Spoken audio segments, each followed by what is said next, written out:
Chapter 1869. At this time, Emma was already moved to tears.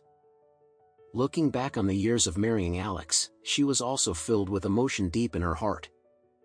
Back then, Grandpa insisted on letting her marry Alex. She didn't understand, and the whole family strongly opposed it, but Grandpa still used his cardin to make her compromise. However, the forced marriage made her misunderstand marriage from the beginning. After marrying Alex, the marriage she thought was to follow her grandfather's request and be Alex's wife. The two would live together like that. It didn't matter whether it was suitable or not, it didn't matter whether she liked it or not. Therefore, the two had respected each other for a long period of time. Although they were nominally husband and wife, they were actually just strangers living under the same roof.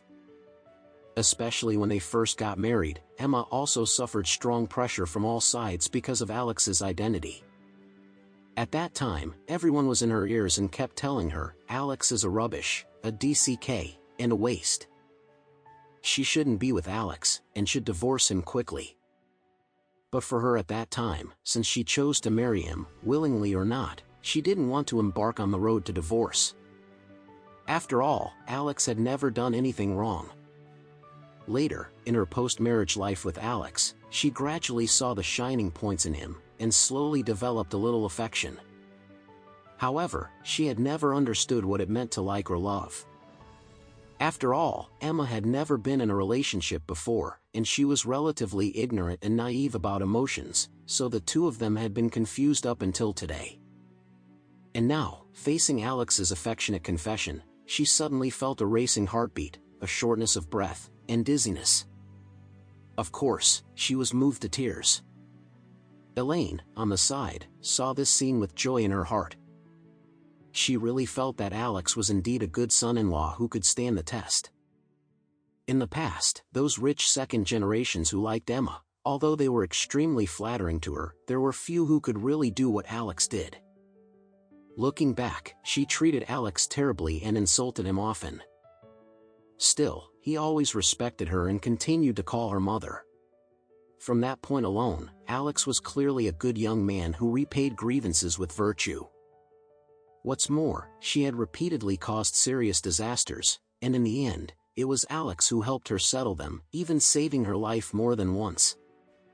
These were classic examples of repaying evil with kindness.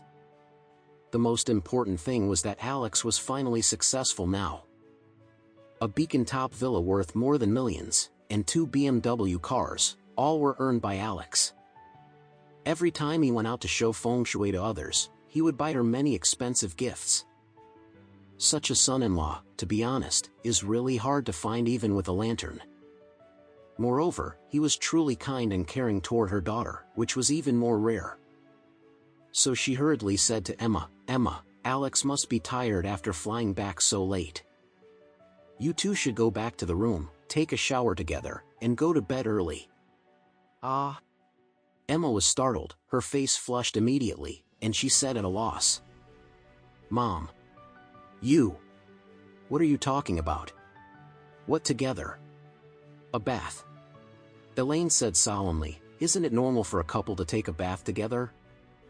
It just so happens that the bathroom in our big villa has a luxurious bathtub.